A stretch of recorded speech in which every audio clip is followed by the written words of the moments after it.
ರಾಜ್ಯ ಪತ್ರಕರ್ತರ ಸಂಘದ ವತಿಯಿಂದ ಏರ್ಪಡಿಸಲ್ಪಟ್ಟಂತಹ ಈ ಒಂದು ಪ್ರೀತಿಪೂರ್ವಕ ಚಿಂತನ ಮಂಥನ ಸಭೆಯಲ್ಲಿ ಉಪಸ್ಥಿತರುವಂಥ ಪ್ರೆಸ್ ಕ್ಲಬ್ಬಿನ ಅಧ್ಯಕ್ಷರು ಸನ್ಮಿತರಾಗಿರುವಂಥ ಶಶಿಧರ್ ಅವರೇ, ಶ್ರೀಧರ್ ಅವರೇ, ನಮ್ಮ ಕಾರ್ಯದರ್ಶಿ ಅಂತ ಮಲ್ಲಪ್ಪರವರೇ, ಎಲ್ಲ ನಮ್ಮ ಪದಾಧಿಕಾರಿಗಳೇ, ಮುಂದಿರುವ ಎಲ್ಲ ಪತ್ರಕರ್ತ ಮತ್ತು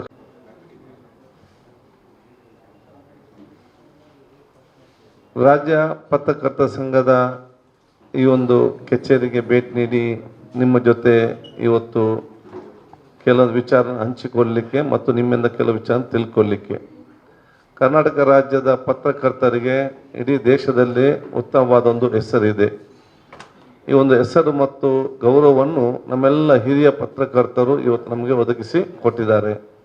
ಅದನ್ನು ಈಗಿನ ಯುವ ಮತ್ತು ಹಿರಿಯ ಪತ್ರಕರ್ತರು ಕೂಡ ಅಥವಾ ಮುಂದುವರಿಸಿಕೊಂಡು ಹೋಗ್ತಿರೋದು ಅತ್ಯಂತ ಸಂತೋಷ ಅಂತ ಹೇಳಲಿಕ್ಕೆ ನಾನಿವತ್ತು ಬಯಸಿ, ಬಹುಶಃ ಎಲ್ಲ ನಮ್ಮ ಹಿರಿಯ ಮತ್ತು ಕಿರಿಯ ಪತ್ರಕರ್ತ ಮತ್ತು ಪತ್ರಕರ್ತೆಯರು ಮತ್ತು ಸಿಬ್ಬಂದಿಗಳನ್ನು ಅಭಿನಂದನೆ ಶುಭಾಶಯ ನಾನಿವತ್ತು ಸಲ್ಲಿಸ್ತೇನೆ. ಪತ್ರಿಕಾ ರಂಗ ಮತ್ತು ಮಾಧ್ಯಮ ಬಹುಶಃ ಇವತ್ತೊಂದು ಸಮಾಜದ ಬೆಳವಣಿಗೆಯಲ್ಲಿ ಕಾಣದ ಕೈಗಳಾಗಿ ತನ್ನದೇ ಕೊಡುಗೆಯನ್ನು ಇವತ್ತು ಕೊಟ್ಟಿದೆ. ಇವತ್ತು ರಾಜ್ಯ ಮತ್ತು ಸಮಾಜ ಇವತ್ತು ಅಭಿವೃದ್ಧಿಯಾಗಿ ಮುಂದೆ ನಿಲ್ಲಬೇಕಾದ್ರೆ ಅಥವಾ ಹಲವಾರು ಇವತ್ತು ಕಾರ್ಯಕ್ರಮ ಸರ್ಕಾರ ಜನಸಾಮಾನ್ಯ ಮುಟ್ಟಬೇಕಾದ್ರೆ ಅದು ಬಹುಶಃ ಮಾಧ್ಯಮ ಮತ್ತು ಪತ್ರಕರ್ತರ ಮುಖಾಂತರ ಇವತ್ತು ಸರ್ಕಾರಕ್ಕೆ ಆ ಮಾಹಿತಿ ಬಂದು ಸರ್ಕಾರ ಹಲವಾರು ಯೋಜನೆಗಳು ಮತ್ತು ಕ್ರಾಂತಿಕಾರಿಯಾದ ಬದಲಾವಣೆ ಸಮಾಜದಲ್ಲಿ ತಂದದ್ದು ಕೂಡ ಇದೆ ಅಂತ ಹೇಳಲಿಕ್ಕೆ ನಾನು ಇವತ್ತು ಸೂಚಿಸುವಂಥದ್ದು. ಆದ ಕಾರಣ ಪತ್ರಕರ್ತರ ಮತ್ತು ಮಾಧ್ಯಮದ ಒಂದು ಜವಾಬ್ದಾರಿ ಮತ್ತು ಕೊಡುಗೆ ಬಹಳಷ್ಟು ಇವತ್ತು ಇದೆ. ಇವತ್ತು ನಾವು ನಮ್ಮ ಪ್ರಜಾಪ್ರಭುತ್ವದ 4ನೇ ಪಿಲ್ಲರ್, 4th ಪಿಲ್ಲರ್ ಅಂತ ನಾವು ಇವತ್ತು ಆ ಒಂದು ಮಾಧ್ಯಮ ಮತ್ತು ಪತ್ರಕರ್ತರನ್ನು ಕರಿತೇವೆ. ಯಾಕೆಂತ ಹೇಳಿದ್ರೆ ಎಲ್ಲ ಹಾಗು ಹೋಗಬಲ್ಲಿ ಚರ್ಚಿಸಿ ಅದಕ್ಕೊಂದು ಜನಸಾಮಾನ್ಯರ ಅಭಿಪ್ರಾಯ ಕೂಡ ಇವತ್ತು ಒಂದು ಸಂಗ್ರಹಿಸಿ ತಮ್ಮ ಒಂದು ವಿಚಾರಗಳನ್ನು ಇವತ್ತು ತಿಳಿಸಿ ಇವತ್ತು ಸರ್ಕಾರಕ್ಕೆ ಜನಪ್ರತಿನಿಧಿ ಮತ್ತು ಅಧಿಕಾರಿ ವರ್ಗದವರಿಗೆ ಜನಸಾಮಾನ್ಯರ ನಾಡಮಿಡಿತ ಹೇಗಿದೆ, ಯೋಜನೆ ಹೇಗೆ ಬರ್ಬೋದಂತೇಳಿ ತಿಳ್ಕೊಳ್ಳುವಂಥ ದೊಡ್ಡ ಮಟ್ಟ ಶಕ್ತಿ ಕೇಂದ್ರ ಅದು ಪತ್ರಕರ್ತರಂತ ಹೇಳಲಿಕ್ಕೆ ನಾನು ಇವತ್ತು ಬಯಸುವಂಥದ್ದು. ಸೊ ಇವತ್ತು ನೀವೆಷ್ಟು ಅತ್ಯುತ್ತಮವಾಗಿ ಬಲಿಷ್ಠ ಆಗ್ತೀರಿ ಅಷ್ಟು ಪ್ರಜಾಪ್ರಭುತ್ವ ಕೂಡ ಖಂಡಿತವಾಗಿ ಇವತ್ತು ಬಲಿಷ್ಠ ಆಗ್ತಾ ಹೋಗ್ತದೆ ಅಂತ ಹೇಳಲಿಕ್ಕೆ ಇವತ್ತು ಬಯಸುವಂಥದ್ದು. ಆದ ಕಾರಣ ಇದೊಂದು ಟೀಮ್ ವರ್ಕ್ ಆಗಿ ನಾವು ಬಹುಶಃ ಜನಪ್ರತಿನಿಧಿಗಳು, ಸರ್ಕಾರಗಳು, ಮಿತ್ರರು, ಅಧಿಕಾರಿ ವರ್ಗದವರು ಎಲ್ಲರೂ ಕೂಡ ಒಂದು ಟೀಮ್ ವರ್ಕ್ ಆಗಿ ಈ ರಾಜ್ಯದ ಒಂದು ಅತ್ಯುತ್ತಮವಾದ ರಾಜ್ಯವಾಗಿ ಮತ್ತು ಬಲಿಷ್ಠವಾದ ಭಾರತ ನಿರ್ಮಾಣ ಮಾಡಲಿಕ್ಕೆ ಎಲ್ಲರೂ ಕೂಡ ಜೊತೆಯಾಗಿ ಒಂದೇ ಮನಸ್ಸಿನಿಂದ ಆಲೋಚನೆ ಮಾಡಿಕೊಂಡು ಬಹುಶಃ ತಮ್ಮ ಕಾರ್ಯಕ್ರಮ ಅನುಷ್ಠಾನ ಮಾಡಿಕೊಂಡು ಅತಿ ಅಗತ್ಯ ಅಂತ ಹೇಳಲಿಕ್ಕೆ ನಾನು ಇವತ್ತು ಬಯಸುವಂಥದ್ದು. ಸೊ ನಿಮ್ಮ ಸಲಹೆ ಸೂಚನೆ ಮಾರ್ಗದರ್ಶನ ಎಲ್ಲವೂ ಕೂಡ ನನಗೆ ಅತಿ ಅಗತ್ಯವಾಗಿ ಇದೆ ಅಂತ ಹೇಳಲಿಕ್ಕೆ ನಾನಿವತ್ತು ಬಯಸ್ತೇನೆ. ಸಭಾಧ್ಯಕ್ಷ ಸ್ಥಾನ ಪ್ರಜಾಪ್ರಭುತ್ವ ವ್ಯವಸ್ಥೆಯಲ್ಲಿ ಸಂಸದೀಯ ನಿಯಮಕ್ಕೆ ಅನುಗುಣವಾಗಿ ಆ ಸ್ಥಾನವನ್ನು ನಿಭಾಯಿಸುವಂಥ ಬಹಳ ಚೆನ್ನಾಗಿ ಗೊತ್ತಿರುವಂಥ ಒಂದು ವಿಚಾರ. ಸೊ ಸಂಸದೀಯ ನಿಯಮಕ್ಕೆ ಅನುಗುಣವಾಗಿ ತನ್ನ ಕೆಲಸ ಕಾರ್ಯಗಳು ಮಾಡೋ ಸಂದರ್ಭದಲ್ಲಿ ನಿಮ್ಮೆಲ್ಲ ಮಾರ್ಗದರ್ಶನ ಸಲಹೆ ಸೂಚನೆ ಕೂಡ ನಮಗೆ ಅತಿ ಅಗತ್ಯ ಅಂತ ಕೂಡ ಹೇಳಲಿಕ್ಕೆ ನಾನು ಇವತ್ತು ಬಯಸ್ತೇನೆ. ನಾನು ಈಗಾಗಲೇ ಹೇಳಿದಾಗೆ ಯಾವಾಗ ಸಭಾಧ್ಯಕ್ಷ ಸ್ಥಾನ ವಹಿಸ್ಕೊಂಡಿದ್ದೇವೆ ಆಗ ನಾವು ಬಹುಶಃ ನಮ್ಮ ಪಕ್ಷದ ಪ್ರಾಥಮಿಕ ಸ್ಥಾನ ಕೂಡ ನಾವು ರಾಜೀನಾಮೆ ಕೊಟ್ಟಿದ್ದೇವೆ. ಈಗ ನಮ್ಗೆ ಯಾವುದೇ ಪಕ್ಷ ಇಲ್ಲ, ಯಾವುದೇ ಜಾತಿ ಇಲ್ಲ, ಯಾವುದೇ ಧರ್ಮ ಇಲ್ಲ. ಸಂವಿಧಾನವೇ ನಮ್ಮ ಧರ್ಮ, ಸಂವಿಧಾನವೇ ನಮ್ಮ ಪಕ್ಷ. ಅದಕ್ಕೆ ಅನುಗುಣವಾಗಿ ನನ್ನ ಕೆಲಸ ನಿರ್ವಹಿಸುವಂಥ ಜವಾಬ್ದಾರಿ ಅಂತ ಹೇಳಲಿಕ್ಕೆ ನಾನು ಇವತ್ತು ಬಯಸುವಂಥದ್ದು. ಅದಕ್ಕಾಗಿ ನಾನು ಯಾವಾಗಲೂ ಹೇಳ್ತಾ ಇದ್ದೆ, ಸಭಾಧ್ಯಕ್ಷ ಅಂತ ಹೇಳಿದರೆ ಅವರು ಪ್ರತಿಪಕ್ಷದ ಮಿತ್ರ, ಫ್ರೆಂಡ್ ಆಫ್ ದಿ ಅಪೋಸಿಷನ್. ನಾನು ಸಭಾಧ್ಯಕ್ಷರು ಪ್ರತಿಪಕ್ಷದ ಎಷ್ಟು ಮಿತ್ರನಾದರೂ ಕೂಡ, ಎಷ್ಟು ಫ್ರೆಂಡ್ಲಿ ಆದರೂ ಕೂಡ ಪ್ರತಿಪಕ್ಷದವರಿಗೆ ಸಭಾಧ್ಯಕ್ಷರ ಮೇಲೆ ಡೌಟುಗಳು ಜಾಸ್ತಿ, ಸಂಶಯ ಜಾಸ್ತಿ, ಅದು ಕಡಿಮೆ ಆಗುವುದಿಲ್ಲ.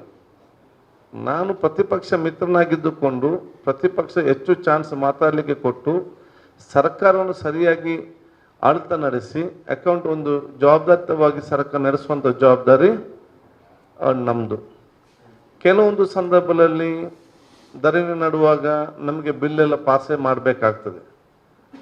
ಯಾಕಂತ ಹೇಳಿದರೆ ಬಿಲ್ ಪಾಸ್ ಆಗದಿದ್ದರೆ ಅಲ್ಲಿ ಜನರಿಗೆ ನಾಳೆ ಸಂಕಷ್ಟಗಳು ಬರ್ತಾರೆ, ಜನಸಾಮಾನ್ಯರಿಗೆ ಅದರ ಕೆಲಸ ಕೂಡ ಕಾರ್ಯಗಳು ಆಗುವುದಿಲ್ಲ.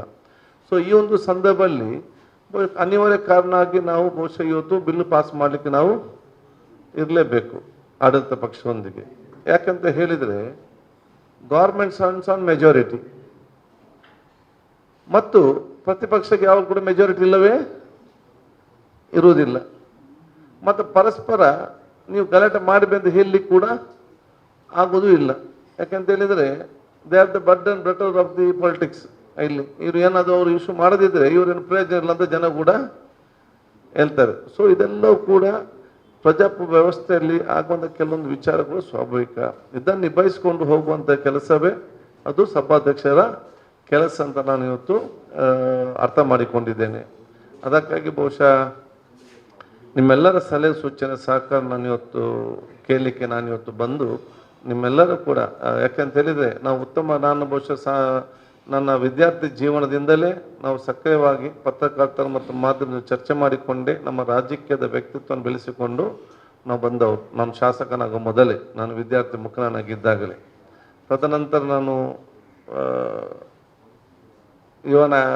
ಯುವಕ ಬೇರೆ ಬೇರೆ ಸಂಘಟನೆಗಳಲ್ಲಿ ಸಾಮಾಜಿಕ ಸಂಘಟನೆಯಲ್ಲಿ ಕೆಲಸ ಮಾಡುವಂಥದ್ದು, ಶಾಸಕನಾಗಿ, ಮಂತ್ರಿಯಾಗಿ, ಪ್ರತಿಪಕ್ಷ ನಾಯಕ, ಉಪನಾಯಕನಾಗಿ ಎಲ್ಲ ಸಂದರ್ಭ ಕೂಡ ಎಲ್ಲ ಪತ್ರಕರ್ತ ಮಾಧ್ಯಮದ ಸಲಹೆ ಸೂಚನೆ ಏನಿದೆಯಾ ಆ ವಿಚಾರ ತೆಗೆದುಕೊಂಡು ಕೆಲವು ನಾವು ನಮ್ಮನ್ನು ತಿದ್ದುಪಡಿ ಮಾಡಿ ನಮ್ಮ ನಿರ್ಧಾರಗಳು ಬಂದಾಗ ನಮಗೆ ಮೂತ್ರ ಹೇಳಿದ್ರೆ ಅದು ಹಾಗೆಲ್ಲ ಈ ರೀತಿ ಇರಬೇಕಂತ ಹೇಳಿದಾಗ ಸಕಾರಾತ್ಮಕವಾಗಿ ಸ್ವೀಕರಿಸಿ ಅದನ್ನು ಬದಲಾವಣೆ ಮಾಡಿದ್ದು ಕೂಡ ಇವತ್ತು ಇದೆ. ಅದಕ್ಕಾಗಿ ಸಭಾಧ್ಯಕ್ಷ ಸ್ಥಾನದ ಗೌರವ ಮತ್ತು ಒಂದು ಅತ್ಯುತ್ತಮವಾಗಿ ವಿಧಾನಸಭೆ ಕಲಾಪ ನಡೆಸಲು ತಮ್ಮಿಂದೆಲ್ಲ ಸಹಕಾರ ಮತ್ತು ಸಲಹೆ ಸೂಚನೆಗಳು ಯಾಚಿಸ್ತಂತ ಹೇಳಿಕೊಳ್ತಾ ಮತ್ತೊಮ್ಮೆ ನಾನು ನಿಮಗೆ ವಿಶೇಷವಾದ ಅಭಿನಂದನೆ ನಾನು ಇವತ್ತು ಸಲ್ಲಿಸ್ತೇನೆ. ಮತ್ತು ನಿಮ್ಮ ಸಲಹೆ ಸೂಚನೆ ಎಲ್ಲ ನನಗೆ ಅಗತ್ಯವಿದೆ ಮತ್ತೊಮ್ಮೆ ಹೇಳಲಿಕ್ಕೆ ನಾನು ಬಯಸ್ತೇನೆ. ನಮಸ್ಕಾರ.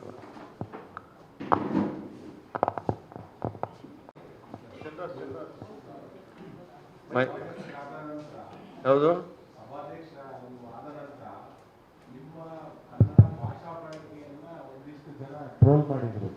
ಈ ಕುರಿತು ನಿಮ್ಮ ಪ್ರಾಮಾಣಿಕ ಅನಿಸಿಕೆ? ಇಲ್ಲ, ಬಹುಶಃ ಇವತ್ತು ನಾನು ಹೇಳಿದ್ದೇನಲ್ಲ, ನಮ್ಮ ಭಾಷೆ ಯಾವಾಗ ಕೂಡ ಪ್ರೀತಿಯ ಭಾಷೆ. ನಮಗೆ ದಕ್ಷಿಣ ಕನ್ನಡ ಜಿಲ್ಲೆಯವರಿಗೆ ಸಾಧಾರಣ ಏನಾಗಿದೆ ಅಂತ ಹೇಳಿದರೆ, ನಾವು ಶಾಲೆಯಲ್ಲಿ ಮಾತ್ರ ಕನ್ನಡ, ಮನೆಯಲ್ಲಿ ನಾವು ನಮ್ಮ ಹಿಂದೂ ಸಹೋದರರು ತುಳು ಭಾಷೆಯನ್ನು ಮಾತಾಡ್ತಾರೆ, ನಾವು ಮುಸ್ಲಿಂ ಸಹೋದರರಲ್ಲಿ ಬ್ಯಾರಿ ಭಾಷೆಯನ್ನು ಮಾತಾಡ್ತೇವೆ, ಕ್ರಿಶ್ಚಿಯನ್ ಸಹೋದರರು ಕೊಂಕಣಿಯಲ್ಲಿ ಮಾತಾಡ್ತೇವೆ. ಮನೆಯಿಂದ ಹೊರಗೆ ಬಂದ ತಕ್ಷಣ ಎಲ್ಲ ಜಾತಿ ವರ್ಗದವರು ಕೂಡ ತುಳು ಭಾಷೆಯಲ್ಲಿ ಮಾತಾಡೋದು. ಅದು ದಕ್ಷಿಣ ಕನ್ನಡ ಜಿಲ್ಲೆಯಲ್ಲಿ ಮಾತ್ರ ಅಲ್ಲ, ನೀವು ಬೆಂಗಳೂರು ಬಂದಾಗಲೂ ಕೂಡ ಒಬ್ಬ ಮಂಗಳೂರು ಸಿಕ್ಕಿದ ತಕ್ಷಣ ಅಥವಾ ನೀವು ಅಮೆರಿಕ ಹೋದರೂ ಕೂಡ ಮಂಗಳೂರು ನಮ್ಮ ಮುಂದೆ ಕಂಡ ತಕ್ಷಣ ಆಟೋಮೆಟಿಕ್ ಅದೇ ಭಾಷೆ ನಮಗೆ ಬಂದು ಬಿಡ್ತದೆ. ಆದ ಕಾರಣ ನಮ್ಮದು ಪುಸ್ತಕದಲ್ಲಿದ್ದಂಥ ಒಂದು ಕನ್ನಡ. ಈ ಒಂದು ಸಂದರ್ಭದಲ್ಲಿ ಕನ್ನಡ ಇವತ್ತು ನಾವು ಮಾತಾಡುವಂಥ ಸಂದರ್ಭದಲ್ಲಿ ಬೇರೆ ಬೇರೆ ಭಾಷೆಗಳು ಜಾಸ್ತಿ ಬಹಳಷ್ಟು ಅದಕ್ಕೆ ಮಹತ್ವ ಕೊಟ್ಟು ಅದನ್ನು ಬಹುಶಃ ಉಚ್ಚಾರಕ್ಕೆ ಸಂಬಂಧಪಟ್ಟಾಗೆ ದೊಡ್ಡ ಮಟ್ಟ ಆಲೋಚನೆ ಮಾಡಿ ಅದನ್ನು ಪೂರ್ಣವಾಗಿ ಅಭ್ಯಸಿಸುವಂತಹ ಒಂದು ದೊಡ್ಡ ಮಟ್ಟದ ವಿಚಾರ ಇರಲಿಲ್ಲ. ಯಾಕೆ ನಾವು ಬಹಳಷ್ಟು ಕಡಿಮೆ ಅದನ್ನು ಉಪಯೋಗ ಮಾಡ್ತಿದ್ದದ್ದು. ಈಗ ಬಹುಶಃ ಈ ಒಂದು ಸ್ಥಾನಕ್ಕೆ ಬಂದಾಗ ಇಡೀ ರಾಜ್ಯದ ಜನರಿಗೆ ಅರ್ಥ ಆಗುವ ರೀತಿಯಲ್ಲಿ ಮತ್ತು ಬಹುಶಃ ಅದನ್ನು ಅರ್ಥ ಮಾಡಿಸಿಕೊಳ್ಳುವ ರೀತಿಯಲ್ಲಿ ನಾವು ಇವತ್ತು ಮಾತಾಡಬೇಕಾಗಿಲ್ಲ ಅಂತ ಅಲ್ಲ. ಸೊ ಕೆಲವೊಂದು ಉಚ್ಚಾರದಲ್ಲಿ ಸಮಸ್ಯೆ ಕೂಡ ಇರ್ಬೋದು, ಅದು ನಾನು ಇಲ್ಲ ಅಂತ ಹೇಳಿಕೊಳ್ಳುವುದಿಲ್ಲ. ಅದೇ ಟ್ರಾಲ್ ಮಾಡಿದ ಸಂಬಂಧಪಟ್ಟಾಗೆ ನಾನು ಟ್ರಾಲ್ ಮಾಡಿದ ಎಲ್ಲರಿಗೂ ಕೂಡ ನಾನು ನನ್ನ ಕಥೆಗೆ ನಾನು ಮತ್ತು ಶುಭಾಶಯ ಸಲ್ಲಿಸ್ತೇನೆ. ಇವರ ಟ್ರಾಲ್ನಿಂದಾಗಿ ಆದರೂ ಕೂಡ ನನ್ನ ಕನ್ನಡ ಇನ್ನಷ್ಟು ಪರಿಪಕ್ವವಾಗಲಿ ಅಂತೇಳಿ ನಾನು ಹೇಳಲಿಕ್ಕೆ ನಾನು ಇವತ್ತು ಅವರಿಗೆ ನಾನು ಬಯಸುವಂಥದ್ದು. ಸೊ ಆದ ಕಾರಣ ಇದರಲ್ಲಿ ನಮಗೆ ಯಾವುದೇ ಒಂದು ಟ್ರಾಲ್ಗೆ ಸಂಬಂಧಪಟ್ಟಾಗೆ ಅವ್ರಿಗೆ ನಮಗೆ ಯಾವುದೇ ಬೇಸರ ಇಲ್ಲ. ಸೊ ಇಂಥ ಟ್ರಾಲ್ಗಳೇ ನಮ್ಮನ್ನು ಮತ್ತೆ ಪರ್ಫೆಕ್ಟ್ ಆಗಿ ಮಾಡಿ ಬರುವಂಥ ಅವಕಾಶ ಇವತ್ತು ಆಗ್ತದೆ ಅಂತ ಹೇಳಲಿಕ್ಕೆ ನಾನು ಇವತ್ತು ಬಯಸ್ತೇನೆ. ಸರ್, ಇನ್ನೊಂದು, ಈ ನೂತನ ಶಾಸಕರಿಗೊಂದು ಶಿಬಿರವನ್ನು ಏರ್ಪಾಡು ಮಾಡಿದ್ರು. ಈ ಶಿಬಿರಕ್ಕೆ ರವಿಶಂಕರ್ ಗುರೂಜಿ ಈ ರೀತಿಯ ವ್ಯಕ್ತಿಗಳನ್ನು ಇನ್ವೈಟ್ ಮಾಡಿ ಅದು ಕೆಲ ಒಂದು ಟೀಕೆಗೂ ಕೂಡ ಗುರಿಯಾಗಿತ್ತು. ಅದಾದ ನಂತರ ಬದಲಾಯಿತು ನಿಲುವು ಅಂತ. ಅದು ನಿಮ್ಮ ಒಂದು ವೈಯಕ್ತಿಕವಾಗಿ ನೀವು ಅವ್ರನ್ನ ಇನ್ವೈಟ್ ಮಾಡುವಂಥ ನಿರ್ಧಾರನೋ ಅಥವಾ ಏನಾಯಿತು ಸರ್ ಆ ಸಂದರ್ಭದಲ್ಲಿ? ಅದರಿಂದ ಏನಾದ್ರು ಡಿಸ್ಟರ್ಬ್ ಆದ್ರ ನೀವು? ಇಲ್ಲ, ಯಾವುದೇ ಒಂದು ಡಿಸ್ಟರ್ಬ್ ಇಲ್ಲ. ನಾನು ಈಗಾಗಲೇ ಅವತ್ತು ಭಾಳ ಸ್ಪಷ್ಟವಾಗಿ ನಾನು ಹೇಳಿದ್ದೇನೆ. ನಮಗೆ ಎಲ್ಲರ ಸಹಕಾರ, ಎಲ್ಲ ಮಾರ್ಗದರ್ಶನ, ಎಲ್ಲರ ವಿಚಾರಗಳು ಕೂಡ ಅತ್ಯಗತ್ಯ. ಅದ್ರಲ್ಲಿ ನಮ್ಮ ಯಾವುದೇ ಶಾಸಕರಿಗೆ ಅದರ ಯಾವುದೇ ತೊಂದರೆ ಇಲ್ಲ. ಅದು ಯಾವ ವಿಚಾರ ಹೇಳಲಿಲ್ಲ, ಯಾವುದೇ ಸಮಸ್ಯೆ ಶಾಸಕರು ಯಾರಿಗೂ ಕೂಡ ಇರಲಿಲ್ಲ. ಸೋಷಿಯಲ್ ಮೀಡಿಯಾದಲ್ಲಿ ಬಂದದ್ದು ಅದರ ಬಗ್ಗೆ ನಾವು ಆಲೋಚನೆ ಮಾಡಲಿಕ್ಕೆ ಹೋಗಲಿಲ್ಲ. ಅದು ಟ್ರೈನಿಂಗ್ ಕ್ಯಾಂಪ್ ಮುಗಿದಿದೆ, ಚೆನ್ನಾಗಿ ಮುಗಿದೆ, ಎಲ್ಲ ಕೂಡ ಮುಗಿದಂಥ ಆದಾಯ. ಇದರ ಬಗ್ಗೆ ನಾವು ಚರ್ಚೆ ಮಾಡಲಿಕ್ಕೆ ಏನು ಕೂಡ ಅಗತ್ಯ ಇಲ್ಲ. ಅಲ್ಲ, ಎಲ್ಲ ಒಂದ್ ಕಡೆ ಖಾದರ್ ಅವ್ರನ್ನ ಎಡ ಮತ್ತೆ ಬಲ ಇದರಲ್ಲಿ ಸಿಲುಕಿಸುವಂತ ಒಂದು ಇಕ್ಕಟ್ಟಿಗೆ ಸಿಲುಕಿಸುವಂತ ತಂತ್ರ ಆಗಿತ್ತಾ ಅಥವಾ ಯಾವ್ದಾದ್ರು ಗುಂಪು ಅಂತ ನಿಮ್ಗೆ ಅನಿಸ್ತಾ ಇದೆ? ನಾನು ಎಡನು ಕೂಡ ಅಲ್ಲ, ನಾನು ಬಲನು ಕೂಡ ಅಲ್ಲ. ನನಗೆ ಕಷ್ಟದಲ್ಲಿದ್ದಾಗ ನಾನು ಎಡವರ ಪರವಾಗಿರ್ತೇನೆ, ಕಷ್ಟದಲ್ಲಿದ್ದಾಗ ನಾವು ಬಲವರ ಪರವಾಗಿ ಇರ್ತೇನೆ. ಯಾರು ಕಷ್ಟದಲ್ಲಿದ್ದಾರೆ ಅವರ ಕೈ ಎತ್ತಿ ಮುಂದೆ ಇಬ್ಬರು ಕೂಡ ಜೊತೆಗೆ ಹೋಗುವಂಥ ಪ್ರಯತ್ನ ನಾವು ಮಾಡುವುದು ನನ್ನ ಜವಾಬ್ದಾರಿ. ಶಾಸಕರನ್ನ ಅಮಾನತು ಮಾಡಿದಂಥ ಪ್ರಕರಣ ಅದಾದ ನಂತರ ಹೊರಗಡೆ ಸದನದ ಹೊರಗಡೆ ಮಾಜಿ ಸ್ಪೀಕರ್ ಇತ್ತೀಚೆಗೆ ಸಂವಾದ ಮಾಡಿರುವಂಥದ್ದು, ಒಂದಷ್ಟು ಟೀಕೆ ವ್ಯಕ್ತ ಮಾಡಿರುವಂಥದ್ದು, ಒಂದು ಕ್ಷುಲ್ಲಕ ಕಾರಣಕ್ಕೆ ಈ ರೀತಿ ಅಮಾನತು ಮಾಡುವಂಥ ಪ್ರಸಂಗ ಬೇಕಾಗಿತ್ತು ಅಂತ. ಯಾಕಂದ್ರೆ ಈ ಹಿಂದೆ ವಿಧಾನ ಪರಿಷತ್ತನ್ನು ಕೂಡ ಏನು ಉಪಸಭಾಪತಿ ಸ್ಥಾನದಲ್ಲಿದ್ದನ್ನು ಕೂಡ ಬ್ಯಾನ್ ಹ್ಯಾಂಡ್ಲಿಂಗ್ ಮಾಡಿದಂಥ ಪ್ರಸಂಗ ಆಯಿತು. ಆಗಲೂ ಕೂಡ ಅಮಾನತು ಮಾಡಿಲ್ಲ. ಅಂದರೆ ತಾವು CM ಅಥವಾ ಸರ್ಕಾರ ಒತ್ತಡಕ್ಕೆ ಮಾಡಿದ್ರ ಅಥವಾ ಇದು ಈ ರೀತಿ ಆಗಬೇಕಾಗಿತ್ತ ಅಂತ ಅನ್ಸಲ್ಲ? ನನಗೆ ಎಲ್ಲ ಹಿರಿಯ ಮತ್ತು ಮಾಜಿ ಸಭಾಧ್ಯಕ್ಷರ ಮೇಲೆ ವಿಶೇಷವಾದ ಗೌರವವಿದೆ. ಅವ್ರಿಗೆಲ್ಲರಿಗೂ ಕೂಡ ವಿಶೇಷವಾದ ಅನುಭವ ಇದೆ. ಅವರ ವಿಚಾರಗಳನ್ನು ಬಹುಶಃ ತಿಳಿಸಿದ್ದಾರೆ. ಆದರೆ ನನಗೆ ಎಲ್ಲಕ್ಕಿಂತ ಮಿಗಿಲಾಗಿ ಯಾವುದೇ ವ್ಯಕ್ತಿ ಮತ್ತು ಯಾವುದೇ ಪಕ್ಷ ಮತ್ತು ಯಾವುದೇ ಇನ್ನಿತರ ಸ್ಥಾನಕ್ಕಿಂತ ಮಿಗಿಲಾಗಿ ನನಗೆ ಸಂವಿಧಾನ ನನಗೆ ಮುಖ್ಯ. ಸಂವಿಧಾನ ಮತ್ತು ಸಂಸದೆ ನಿಯಮಗಳಿಗೆ ಗೌರವ ಉಳಿಸುವ ಕೆಲಸ ಏನು ಬೇಕಾ ಅದು ನಾನು ಮಾಡಿದ್ದೇನೆ ಆ ವಿಚಾರಕ್ಕೆ ಸಂಬಂಧಪಟ್ಟಾಗೆ. ಸೊ ನನಗೆಲ್ಲದಕ್ಕಿಂತ ಮುಖ್ಯ ನನಗೆ ಸಂವಿಧಾನಕ್ಕೆ ಗೌರವ ಉಳಿಸ್ಕೊಳ್ಳಿಕ್ಕೆ ಮತ್ತು ಸಂಸತ್ ನಿಯಮವನ್ನು ನಾನು ಆ ಒಂದು ಶಿಸ್ತನ್ನು ಕಾಪಾಡಲಿಕ್ಕೆ ಏನು ಬೇಕು ಅದನ್ನು ನಾನು ಮಾಡಿದ್ದೇನೆ. ಅದರಲ್ಲಿ ಕೆಲವರು ಒಪ್ಪಬಹುದು, ಕೆಲವರು ಒಪ್ಪದಿರ್ಬೋದು, ಕೆಲವರು ಅದು ಸರಿ, ಅದು ಎರಡನೇ ಕ್ವಶನ್. ಅಲ್ಟಿಮೇಟ್ಲಿ ನಾನು ಸಂವಿಧಾನ ಪ್ರಕಾರವಾಗಿ ಇದ್ದೇನೆ ಇಲ್ಲವಂತ ಮಾತ್ರ ಎಲ್ಲೇ ಇರುವಂಥ ವಿಚಾರ. ಸೊ ಆ ಕೆಲಸ ನಾನು ಇವತ್ತು ನಿಭಾಯಿಸಿದ್ದೇನೆ. ಅದನ್ನೇ ನಾನು ಮುಂದೆ ಕೂಡ ನಾವು ನಿಭಾಯಿಸುವಂಥದ್ದು. ಮತ್ತು ನನಗೆ ಶಾಸಕರಲ್ಲಿ ನಾನು ಎಲ್ಲರಿಗೂ ಕೂಡ ಸಮಾನತೆಯಿಂದ ನೋಡುವಂಥದ್ದು. ಅವರು ಆ ಪಕ್ಷದ ಶಾಸಕರು, ಇವರು ಈ ಪಕ್ಷದ ಶಾಸಕರು, ಇನ್ನೊಂದು ಪಕ್ಷದ ಶಾಸಕರಲ್ಲಿ ಪ್ರಶ್ನೆ ಇಲ್ಲ. ಯಾವ ಶಾಸಕ ಅಶಿಸ್ತು ತೋರಿಸಿದ್ದಾರೆ ಆ ಶಾಸಕರ ಮೇಲೆ ಇವತ್ತು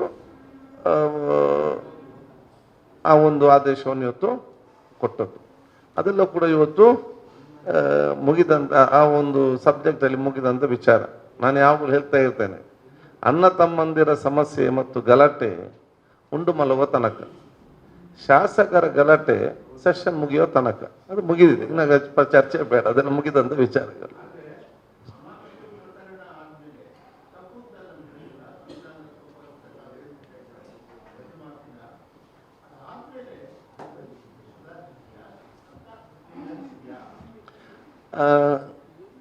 ಮೊದಲ ಅಧಿವೇಶನದ ವಿವಿಧ ಕಲಾಪಗಳು ಮತ್ತು ಅಲ್ಲಿ ನಡೆದಂಥ ವಿಚಾರಗಳು, ಅದರಲ್ಲಿ ಬದಲಾವಣೆ ಆಗಿದೆಯಾ ಅಥವಾ ಅದು ಉತ್ತಮಗೊಂಡಿದೆ ಅಂತ ಗೊತ್ತಾಗುವುದು ಅದು ಮುಂದಿನ ವಿಧಾನಸಭಾ ಅಧಿವೇಶನದ ಕಲಾಪ ಸಂದರ್ಭದಲ್ಲಿ. ಆವಾಗ ನಾವು ನೋಡುವ ಯಾವ ರೀತಿ ಆಗ್ತದೆ ಅಂತೇಳಿ. ನಾವು ಬಾಲಲ್ಲಿ ನೋಡಲಿ ಬ್ಯಾಟಲ್ಲಿ ಹೊಡಿಬೇಕು.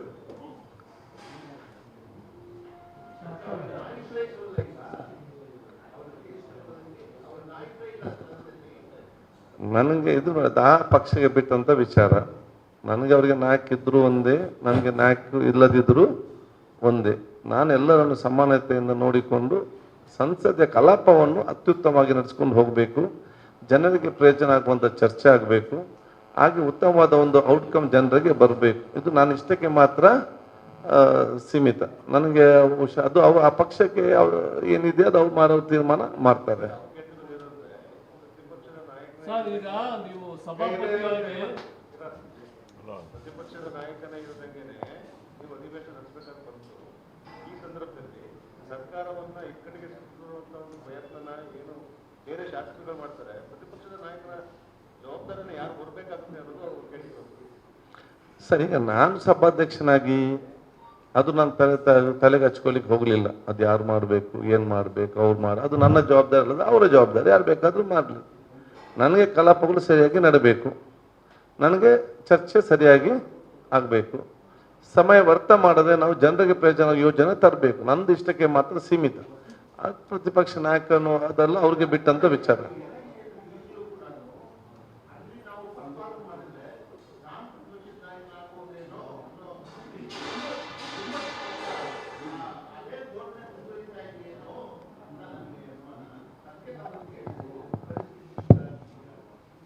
ಅದೇ ನಾನು ಆ ಬಗ್ಗೆ ಆಲೋಚನೆ ಮಾಡ್ಲಿಕ್ಕೆ ಹೋಗ್ಲಿಲ್ಲ ಇದರಲ್ಲಿ.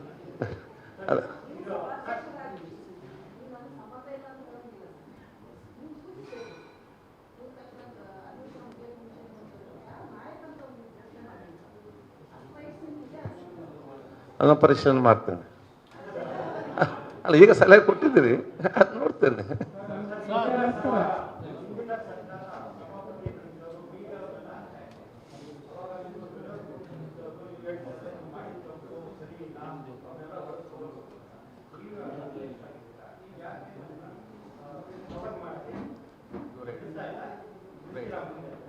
ನೋಡಿ, ನಾನು ಸಭಾಧ್ಯಕ್ಷ ಸ್ಥಾನದಿದ್ದು ನಾನು ಮುಂದೆ ಆಲೋಚನೆ ಮಾಡೋದಲ್ಲದೆ ನಾನು ಹಿಂದೆ ಆಲೋಚನೆ ಮಾಡಲಿಕ್ಕೆ ಹೋಗುದಿಲ್ಲ. ನಾನು ಹಿಂದೆ ಆಲೋಚನೆ ಮಾಡಿದ್ರೆ ನಾವೆಲ್ಲ ಹಿಂದೆ ಹೋಗ್ತೇವೆ, ನಾವು ಮುಂದೆ ಆಲೋಚನೆ ಮಾಡಿದ್ರೆ ನಾವೆಲ್ಲ ಮುಂದೆ ಹೋಗ್ತೇವೆ. ಇನ್ನು ಮುಂದೆ ಹೋಗ್ಲಿಕ್ಕೆ ಏನೆಲ್ಲ ಆಗಬೇಕು ಅದನ್ನು ಆಲೋಚನೆ ಮಾಡಿಕೊಂಡು ಹೋಗ್ತೇವೆ. ಅದೇ ಹೇಳಿದಲ್ಲ, ಹಿಂದೆ ಏನಾಗಿದೆ ಅಂತ ನನಗೆ ಗೊತ್ತಿಲ್ಲ, ಇನ್ನು ಮುಂದೆ ಹೋಗ್ಬೇಕಂತ ನಾವು ನೋಡ್ತೇವೆ.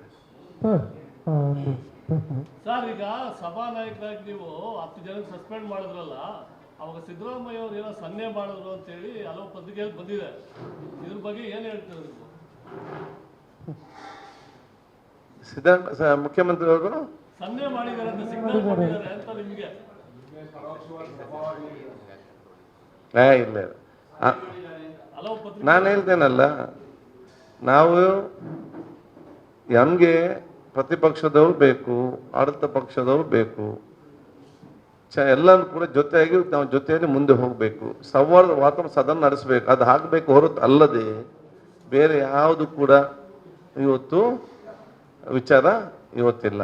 ಸರ್, ನೀವು ಸಭಾಧ್ಯಕ್ಷರಾಗಿ ವಿರೋಧ ಪಕ್ಷದವ್ರಿಗೆ ಜಾಸ್ತಿ ಸಪೋರ್ಟ್ ಮಾಡ್ತೀರಾ, ಆಡಳಿತ ಪಕ್ಷದವ್ರಿಗೆ ಜಾಸ್ತಿ ಸಪೋರ್ಟ್ ಮಾಡ್ತೀರಾ? ನಾನು ಸಂವಿಧಾನಬದ್ಧವಾಗಿ ಸಭೆಯನ್ನು ನಡೆಸಲಿಕ್ಕೆ ಎಲ್ಲರನ್ನು ಕೂಡ ಸಮಾನತೆ ತಗೊಂಡು ಹೋಗ್ತೇನೆ. ನಾನು ಈಗಾಗಲೇ ಹೇಳಿದಾಗೆ ನಾನು ಪ್ರತಿಪಕ್ಷ ಮಿತ್ರನಾಗಿ ಪ್ರತಿಪಕ್ಷ ಹೆಚ್ಚಿನ ಮಹತ್ವ ನಾನು ಅವಕಾಶವನ್ನು ನಾನು ಕೊಡ್ತೇನೆ. ಸರ್, ಇಲ್ಲಿ ಒಂದು ನಿಮಿಷ. ಈಗ ಈಗಿನ ರಾಜಕೀಯ ಸನ್ನಿವೇಶದಲ್ಲಿ ಅಲ್ಪಸಂಖ್ಯಾತರಿಗೆ ಪಾರ್ಟಿಗಳು ಟಿಕೆಟ್ ಕೊಡೋದೇ ಕಡಿಮೆ. ನೀವು ಕಾಂಗ್ರೆಸ್ಸಿಗರು ಆಗದೆ ಜನರಲ್ ಆಗಿ ನಿಂತು ಯೋಚನೆ ಮಾಡೋದಂದ್ರೆ ಟಿಕೆಟ್ ಸಿಗೋದೇ ಕಡಿಮೆ ಅಲ್ಪಸಂಖ್ಯಾತ ಸಮುದಾಯಕ್ಕೆ. ಅದರಲ್ಲಿ ಗೆದ್ದಂಥವರನ್ನ ಈ ರೀತಿ ಸಭಾಧ್ಯಕ್ಷ ಸ್ಥಾನದಲ್ಲಿ ಕೂರಿಸುವಂಥದ್ ಮೂಲಕ ಅವರಿಗೆ ಆಗಬಹುದಾದಂಥ ಅಧಿಕಾರ ಹಂಚಿಕೆಯಲ್ಲಿ ಸ್ವಲ್ಪ ತಾರತಮ್ಯ ಆಗುತ್ತೆ. ಯಾಕಂದ್ರೆ ಒಂದು 7 ರಿಂದ 8 ಜನ ಮಾತ್ರ ಅಲ್ಲಿ ಆಯ್ಕೆಯಾಗಿ ಬರ್ತಾರೆ ಅಲ್ಪಸಂಖ್ಯಾತರು, ಅದರಲ್ಲಿ ಮುಸ್ಲಿಂ ವಿಭಾಗದಿಂದ. ಅವರನ್ನು ಕೂಡ ಈ ಮಂತ್ರಿ ವರ್ಗದಿಂದ ಮಂತ್ರಿ ಮಂಡಲದಿಂದ ಹೊರಗಿಡುವ ಮೂಲಕ ಅಲ್ಲಿ ಇನ್ನಷ್ಟು ಹಿಂದುಳಿಯುವಿಕೆ ಆಗುತ್ತಾ ಸಮುದಾಯಕ್ಕೆ ಏನು ಮಾಡಲಾಗದಂಥ ಸ್ಥಿತಿಗೆ ಮುಸ್ಲಿಂ ಸಮುದಾಯದ MLA-ಗಳನ್ನು ತಗೊಂಡು ಹೋಗ್ತಿದ್ದಾರೆ ಅಂತ. ಇದು ಅಧಿವೇಶನ ಸಂಬಂಧಪಟ್ಟ ಯಾವುದಾದ್ರು ವಿಚಾರವ? ನನಗೆ ಸಂಬಂಧ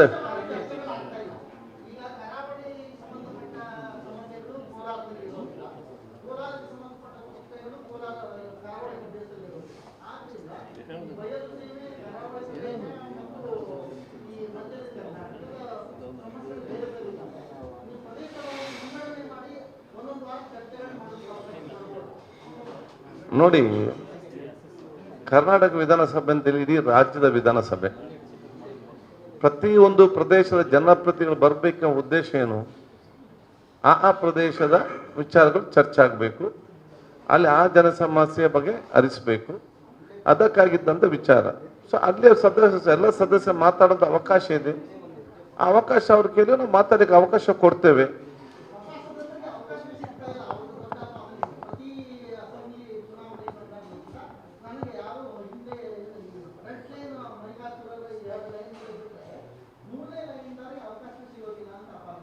ಇಲ್ಲ, ಈ ಸಲ ಪ್ರಪ್ರಥಮ ಬಾರಿಗೆ 2 ದಿವಸ ಬರೇ ಪ್ರಥಮ ಬಾರಿ ಶಾಸಕರೇ ಮಾತಾಡಬೇಕು, ಬೇರೆ ಯಾರು ಹಿರಿಯರು ಮಾತಾಡಲಿಕ್ಕೆ ಇಲ್ಲ. ಮಾಡಿದೆ ಒಂದು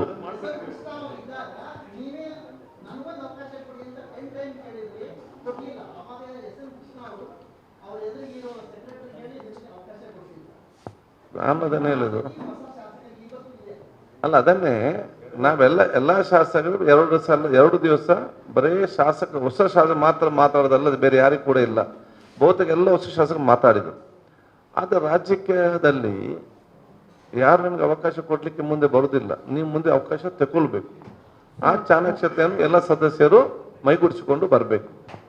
ಸರ್, ಈಗ ಶಾಸಕರಿಗೆ ತರಬೇತಿಯನ್ನ ನೀಡಿದ್ರೆ ಇಲ್ಲಿ ಯಾವುದ್ರ ಬಗ್ಗೆ ಅವರಿಗೆ ಅರಿವನ್ನ ಮೂಡಿಸಲಾಯಿತು ಅನ್ನೋದೊಂದು ಪ್ರಶ್ನೆ.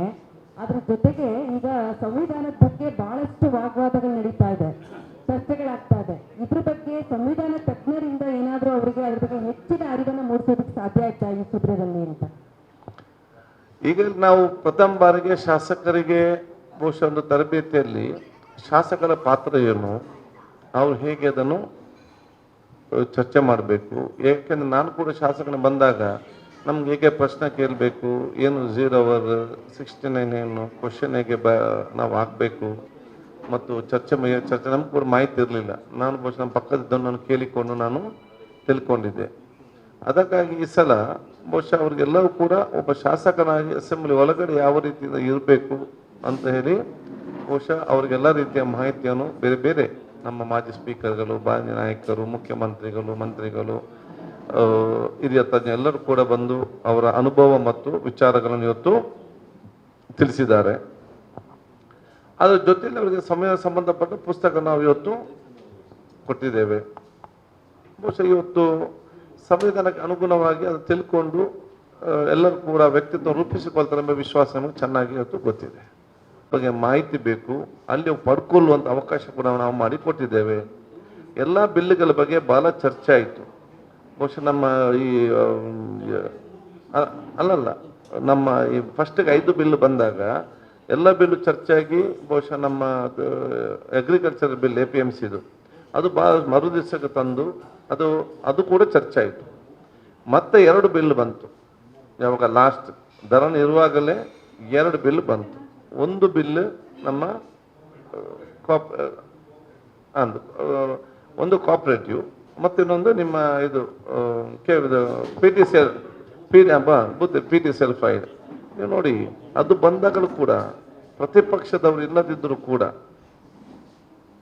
ಆಡಳಿತ ಪಕ್ಷದವರು ಚರ್ಚೆ ಆಯಿತು. ಆಡಳಿತ ನೋಡಿ ಅಲ್ಲಿ ಬರೀ ಪಾಸ್ ಮಾಡಲಿಲ್ಲ, ಅದನ್ನು ಬಹುಶಃ ಮಂತ್ರಿಗಳು ಮಂಡಿಸಿದ ನಂತರ ಮಂತ್ರಿಗಳು ಅದರ ವಿಚಾರಗಳನ್ನೆಲ್ಲ ಕೂಡ ಎಕ್ಸ್ಪ್ಲೇನ್ ಮಾಡಿದರು. ಅದರ ನಂತರ ಆಡಳಿತ ಪಕ್ಷದೇ ಬಹಳಷ್ಟು ಚರ್ಚೆ ಆಯಿತು.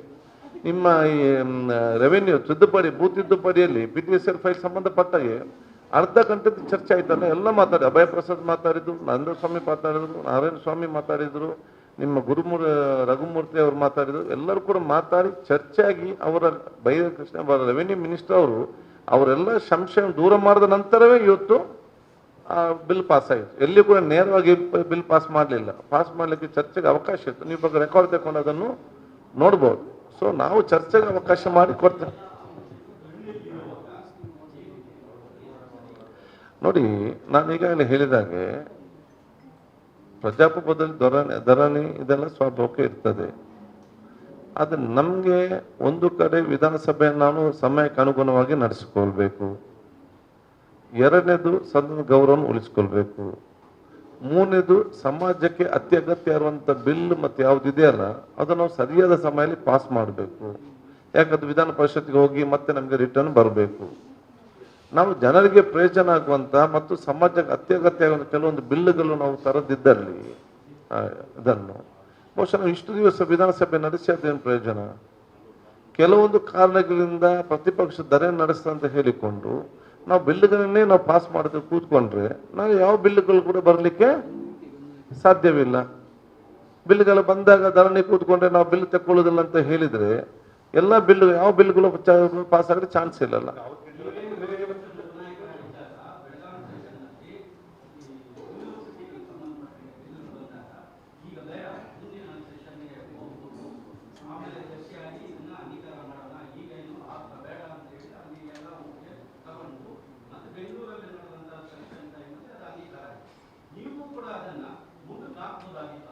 ಪ್ರತಿಪಕ್ಷದವನು ಅಂತ ಕೇಳಿದ್ರೆ ಮುಂದಕ್ಕೆ ಆಗ್ಬಹುದು. ಅವ್ರು ಅದನ್ನೇನು ಕೇಳಿಲ್ಲ, ಅವ್ರು ಧರಣಿಯಲ್ಲಿ ಕೂತ್ಕೊಂಡದಲ್ಲ. ಈಗ ಈಗ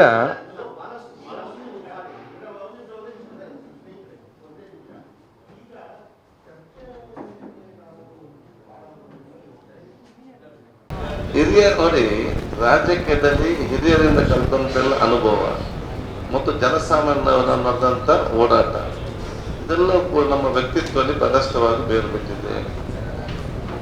ಒಂದು ನಾವೆಲ್ಲ ಕೂಡ, ನಾನು ಶಾಸಕನಾಗಿ ಯುವಕನಾಗಿ ಅರ್ಥ ಮಾಡಿಕೊಂಡಿದ್ದೇನೆ, ಎಷ್ಟೇ ದೊಡ್ಡ ಸಮಸ್ಯೆ ಬಂದರೂ ಕೂಡ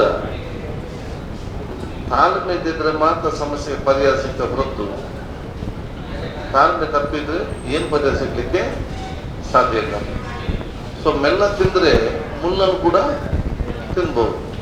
ಗಡಿಬಿಡಿ ಮಾಡಿದ್ರೆ ನಿಮಗೆ ಮಾಂಸ ಕೂಡ ತಿನ್ಲಿಕ್ಕೆ ಆಗುದಿಲ್ಲ. ಸೊ ಸಮಸ್ಯೆ ಬಂದಾಗ ತಾಳ್ಮೆಯಿಂದ ನೋಡಿಕೊಂಡು ಹೇಗೆ ಅದಕ್ಕೆ ಪರಿಹಾರಕ್ಕೆ ನಾವು ಕಾಣ್ಬೇಕಂತ ಆಲೋಚನೆ ಮಾಡಿಕೊಂಡು ಹೋಗುವಂತ ವ್ಯಕ್ತಿತ್ವ ರೂಪಿಸಿಕೊಂಡು ಹಿಂದೆಂದಲೂ ಕೂಡ ಬಂದಿದೆ.